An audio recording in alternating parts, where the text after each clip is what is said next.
আপনি কি পাগল?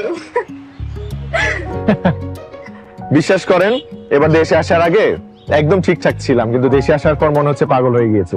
আপনি বরং পাবনায় চলে যান, কারণ আপনার চিকিৎসা ঢাকায় সম্ভব। আপনারা বিয়ে করতেছেন? আমার দিক থেকে তো আমি 100% রাজি। শুধু আমার ফিয়ান্সে, মানে যার সাথে আমার বিয়ে ঠিক হয়েছে, মানে আপনাদের বান্ধবী কোনো গ্রিন সিগন্যাল দেয়নি। ভাইয়া, ও রাজি না থাকলে আপনি আমাকে বলতে পারেন। আমার আবার কানাডা যাওয়ার খুব শখ। উনি আমাকে ইমপ্রেস করার জন্য এখানে এসেছেন। আপনাকে না বললাম আজ দেখা হবে না? আর আপনি এখানে কিভাবে এলেন? আপনি ঢাকার রাস্তাঘাট চেনেন? কিচ্ছু চিনি না, ঢাকায় আমাদের কখনো থাকাই হয়নি। কেন? তবে গুগল ম্যাপ আছে, ট্যাক্সি আছে, এটা দেখে দেখেই চলে আসছি।